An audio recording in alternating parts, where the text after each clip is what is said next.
Good morning, everybody. We are sitting outside the French Broad Outfitters at Hominy Creek Park waiting for their big end of the year rental fleet sale. It is only 6:30 in the morning. There's not a soul here already. I'm using the light from my vehicle just to illuminate this video. We're actually the first ones here. Sale opens up at 10 o'clock, so yeah, we're a little early, but that's the way it is if you want to get to good sales, and we'll update you later.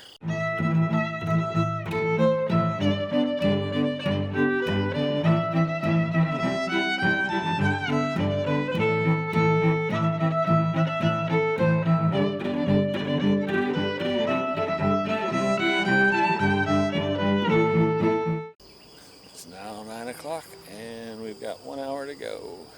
You can see there is still line forming. We attended the sale last year as observers because we weren't in the market to buy new kayaks. This year we had planned to purchase a couple sit-on tops, which is why we showed up early. Hello everybody, welcome our 8th annual Holy Smokes gear sale. This is our 8th sale, so we probably have 200 boats out there over the course of our history. All the boats have a price tag on them. The process is you take the price tag and you hold on to it. There's no price tag on the boat. That boat has either been sold or spoken for. That makes sense? Yes. Please be nice. Please be patient. We have a cash line and a credit card line. We have 2 tandem kayaks, probably 25 9.5s, a bunch of 11.5s. Any questions? Quantity, limit? Be kind to your neighbors. Don't try to start a business or anything. There's a lot of people that come here who would like to have a boat, so I don't want to be mean and say a limit of 2 or something.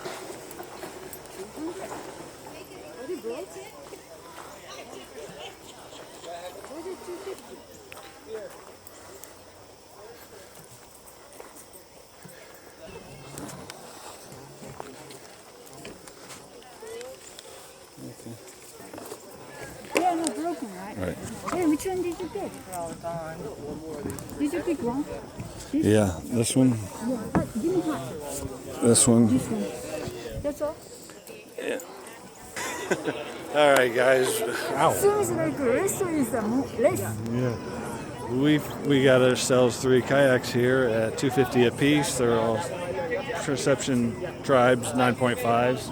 So they're 10-foot kayaks, which we're going to be comfortable with. I don't know if we should have got the 11.5s, but it's another new kayak. 3 more to the fleet. 31, 21, and 20. How you doing? Good, how are you? Doing all right. We got 3. Oh, I'm sorry.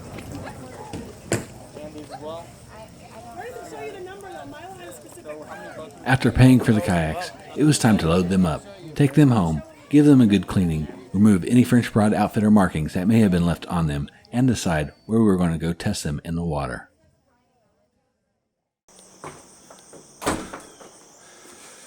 All right, guys, we got our 3 new kayaks. We're actually going to use 2 of them today. We're going to go to Lake Fontana, and I've got to load them on top of the car because I would rather not pull the trailer if I don't have to, since we're only using 2 kayaks. So give me a minute and I'll get them loaded on the car. Our old Perception Swifties were 39 pounds. These new Perception Tribes are 46 pounds, only a 7-pound difference. I guess I'll be getting a little more of an upper body workout loading these.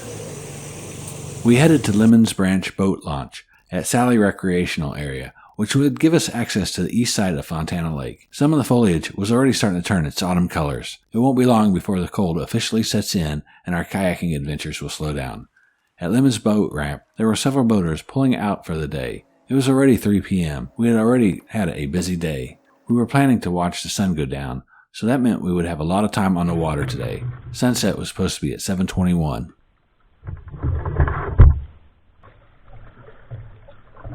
As we put in, the temperature was 73 degrees and a really cloudy afternoon. We were already excited to test out our new kayaks. We have been to Lake Fontana a couple times. I was surprised that I had not ever made a video of this lake. For the most part, it's a really nice lake to paddle. These kayaks appear to take boat wake well. I'm curious how well they will handle the waves on the intercoastal waters of Florida, or the light rapids on the French Broad River. almost feel like I'll need to use that longer paddle. There will be a few adjustments that I need to make, such as a slightly longer paddle. Overall, I'm pretty happy with this kayak. It feels like it tracks pretty good, but this is only the first test. I'll have to paddle over a few different waters before I can form a clear opinion on it.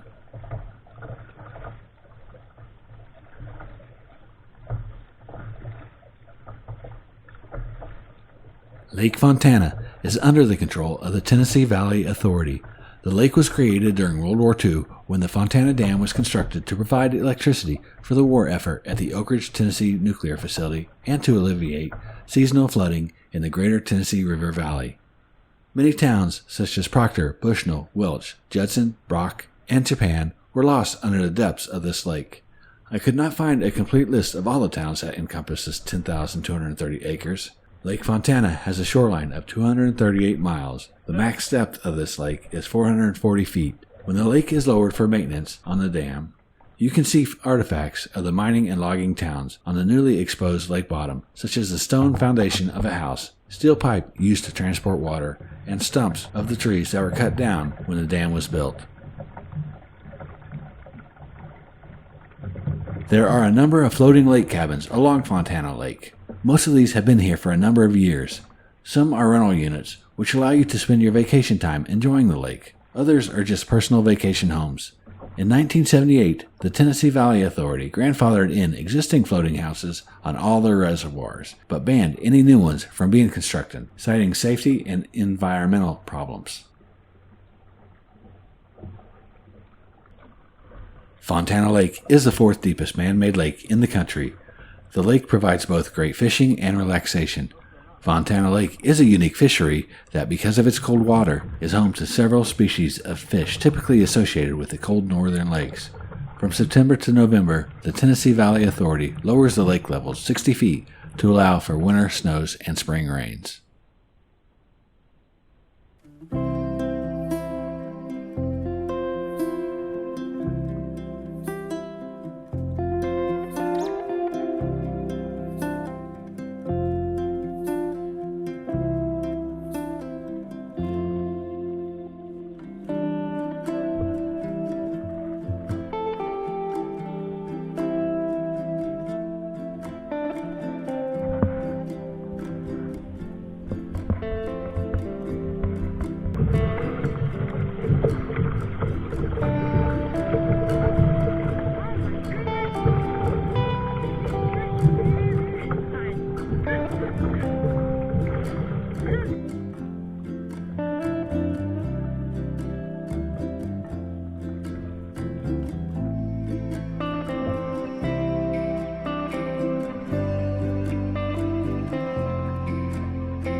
All right, guys, let's look at this kayak. It is a Perception Tribe 9.5. And we got it for $250 from the French Broad Outfitters used fleet sale, which is a really good deal, I think.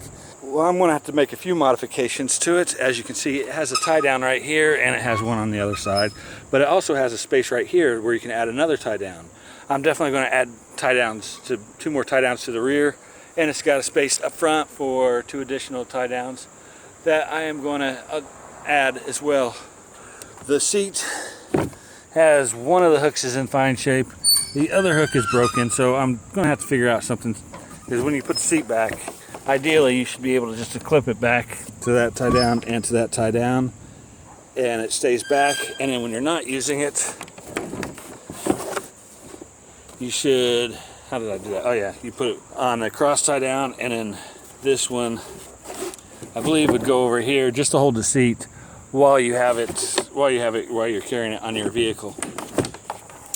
So I'm gonna have to figure out something for that hook, add the extra tie downs, and I'm going to have to put some kind of support for my camera.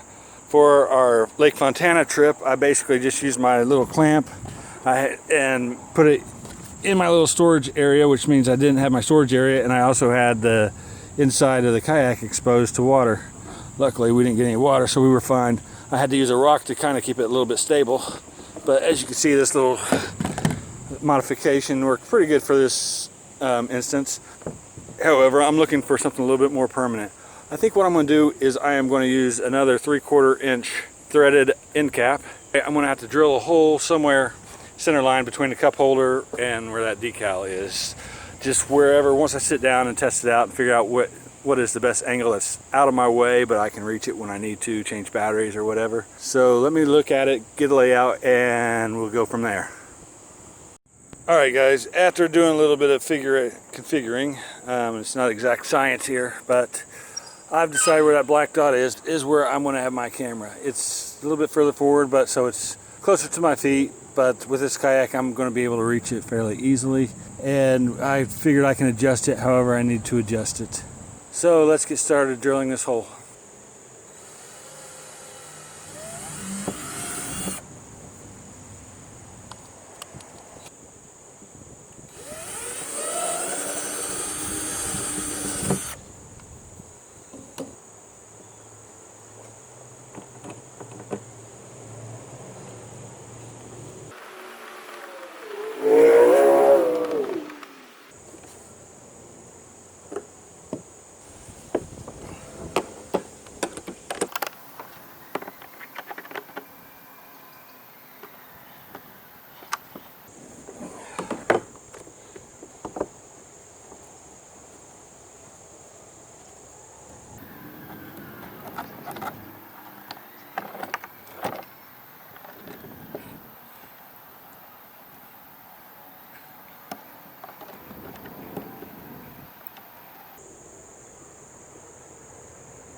Alright, now that I got the front camera on and I can face it either towards me or towards the water, I've got to figure out what to do with the rear camera.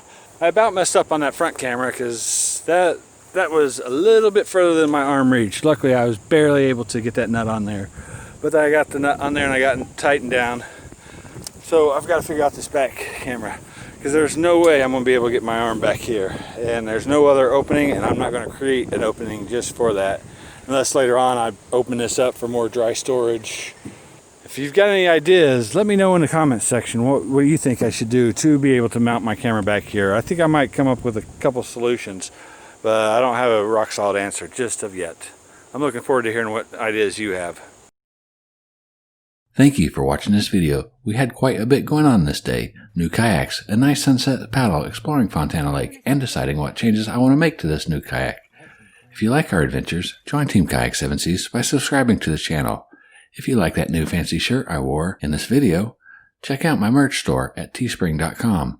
There is a link in the description. I've got a few designs for you to choose from.